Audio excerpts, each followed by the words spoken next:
Hey, it's Tim here. Today I was going to download a new version of Tableau and I realized that Tableau have changed the known issues page from sitting on the Tableau website to the Salesforce webpage. So I thought, why not explain to everyone what the known issues page is for and why it's a good thing to check from time to time.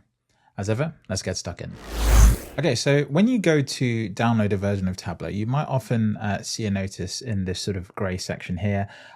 Sometimes this is a good way for Tableau to communicate status updates. In this particular setup, what they've done is they've actually highlighted the move of the issues page that used to be for Tableau, moving from the Tableau websites to the Salesforce website. So if we go ahead and click on that, it actually takes us straight to the known issues page.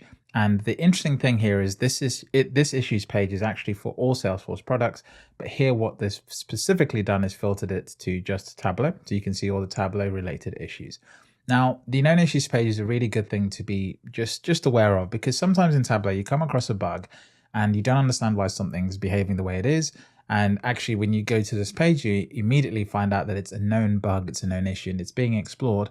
Or you're sitting on an older version of Tableau, you've just come across the bug, maybe 6-7 months after upgrading, and you actually go to this page to validate the version you're on is the one with the issue. And so it's a really good way of knowing these things.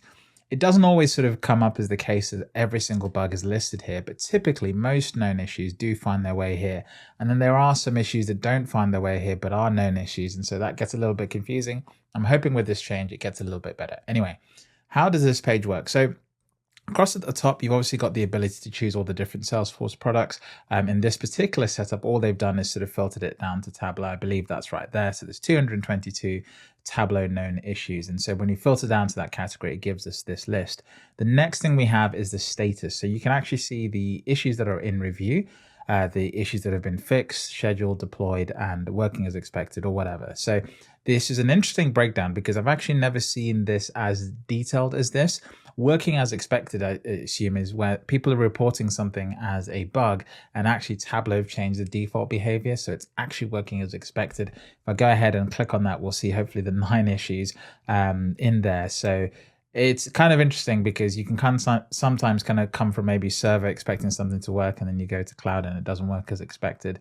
So this is a nice category to see, but it's going to be interesting to see what's actually in that list.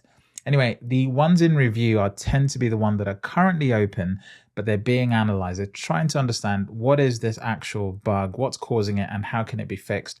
Once there is a known solution, it then moves up the tree. So solution in progress is the next logical one. I think they've actually done this in a logical order. So solution in progress is the next one. So these are things that are being worked on now. They know how to fix it and they're sort of rolling them out or fixing them.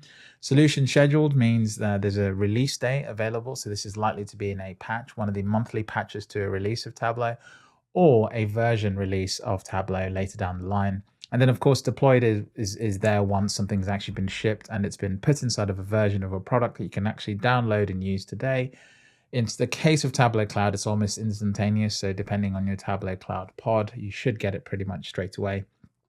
And then, of course, we've got closed, which I think is just the items that, have been reviewed, but maybe didn't hit any of the other statuses and have been closed, or something that's been deployed and then eventually gets closed later down the line. And so you get a nice little sort of breakdown. And what's nice about this is they've also got the number of reports. If I sort of move my face here to the right, you can see the number of reports. So if I go down here to, let's say, let's untick that and let's go to solutions in progress, you can see that, for example, this one here has had 16 reports of that particular issue. So I'm also curious, where does that 16 come from? Is this customer support tickets? Because to me, for some of these issues, that's a fairly low number given the install base of Tableau. So I'd be interested to know that's 16 reports, but Tableau must have telemetry that tells them how many people are affected. They should be able to tell us that. Would be a great number. Of course, it never put it public, but nonetheless, that would be a great number to understand.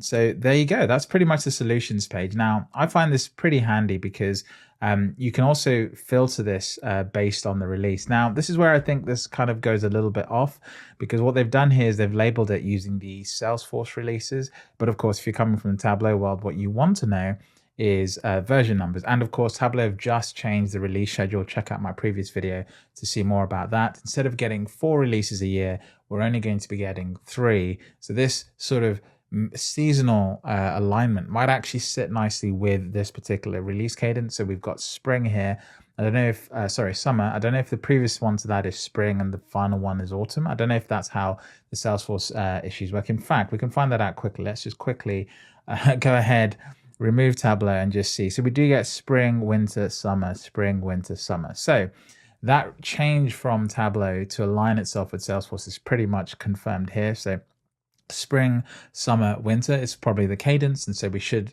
be able to see everything sort of line up with this. So the whole Salesforce org will be in one nice setup. So maybe that's useful context for why the change was made, just to get everything internally under the same banner. So I think I've selected Tableau. No, that's not working. Is it possible to just select all of Tableau? Or do I have to select, how do they create that parameter? How do I go in here and just select Tableau? If I type Tableau, it has Tableau API, Tableau server, it just has all the Tableau. So I'm just gonna go in here and tick everything. I guess it is nice that you do have the ability to actually just choose a product, so you can go and see those bugs working straight away. And then you get basically the same list. But yeah, that's pretty much the known issues in a nutshell. What is useful to do sometimes with this page is just to be aware of it if you're a server admin, if you're a cloud administrator, or if you're using desktop heavily and you're part of a COE. It's just useful to be aware of these. There are some newsletters out there that share some of this information, these fixes and patches as well. So be sure to check those out as well. I'll try and put a link to some of them in the description below. I don't think this page has an RSS feed. RSS feeds are a bit archaic, but I still find them the best way to reliably get information from any particular service. So it might be that we just have to scrape this page and find some sort of way of getting these out there. If I go into a specific one, let's go into this specific issue, Tableau Desktop, macOS, virtual connections. You can see the layout of a specific report. You're actually able to share it, which is kind of nice. You can also hit report to say, yeah, this is affecting me, and maybe you get a status update as well. But there's no RSS feed. It's just me being old, I guess.